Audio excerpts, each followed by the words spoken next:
जो सारे जनरल देख रहे हैं, पाकिस्तान के आर्मी चीफ, इन सब ने इतनी संपत्ति बनाई है कि सबके विदेशों में बंगले हैं, सब भाग भाग कर विदेशों में सेटल हो गए हैं, परिवार को सेटल कर दिया है।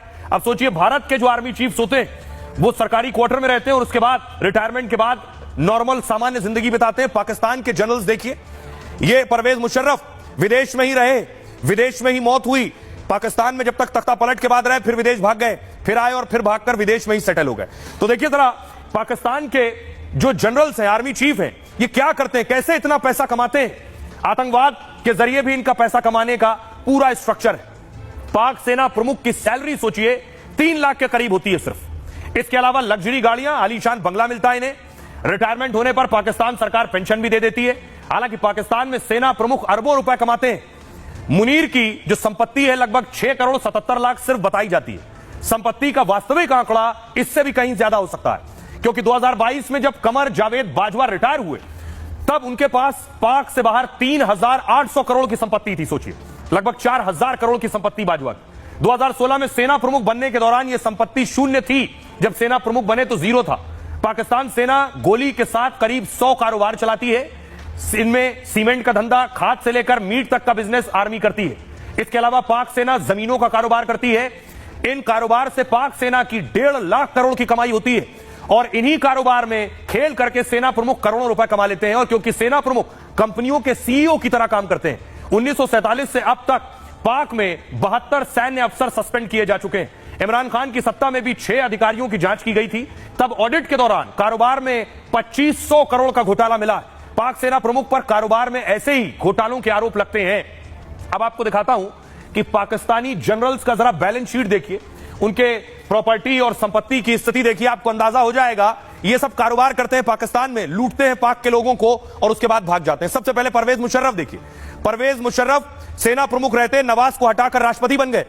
2008 में इस्तीफे के बाद पाक छोड़कर दुबई से लंदन चले गए, दुबई लंदन। 2016 में दुबई गए, फिर 2023 में वहीं उनकी मौत हो गई।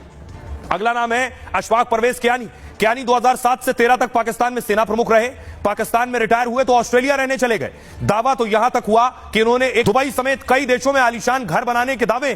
कुछ दिन पहले फ्रांस में पत्नी के साथ छुट्टी मनाते नजर आए। दावा यह भी हुआ कि वो यूरोपीय देश मोनाको में शिफ्ट हो गए। अब नाम मुनीर का।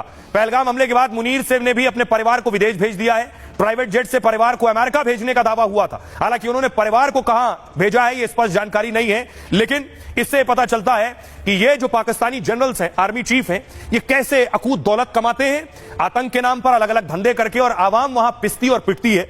हमारे साथ खास मेहमान जुड़ रहे हैं, ब्रिगेडियर रंजन साहब जुड़ रहे हैं। सर, मेरा सवाल यह है कि हमारे यहां सेना के लोग हों, वो एक सामान्य जिंदगी जीते हैं, पूरी जिंदगी आर्मी में देश की सेवा, उसके बाद नॉर्मल लाइफ, लेकिन पाकिस्तान में ये जो आर्मी वाले अफसर हैं ये खूब लूटते हैं और उसके बाद विदेशों में सेटल हो जाते हैं। भारत में एक आर्मी ऑफिसर हम जैसा रिटायर होके आम जिंदगी गुजारता है जैसे बाकी लोग हैं। पाकिस्तान में दूसरी तरफ खासकर उनके सीनियर ऑफिसर्स ना सिर्फ बाहर सेटल होते हैं, भाई बाहर बड़े बड़े मॉल खोलते हैं, फूड चेन्स खोलते हैं। ये सारा वो हाइब्रिड, अभी तक हमने हाइब्रिड वॉर सुना था, पर पाकिस्तान में तो ना हाइब्रिड पॉलिटिकल सिस्टम है जहां हमेशा सिलेक्टेड इलेक्टेड के ऊपर भारी पड़ता है। तो उस सिस्टम के अंदर अनकाउंटेड पावर है। पूरे पाकिस्तान का बजट कम हो जाए, उनकी मिलिट्री का बजट कम नहीं हो सकता, तो और उसमें से ज्यादा हिस्सा ये आपस में बांट लेते हैं। यही कारण है कि वहां मिलिट्री सर्विस इतनी अट्रैक्टिव है।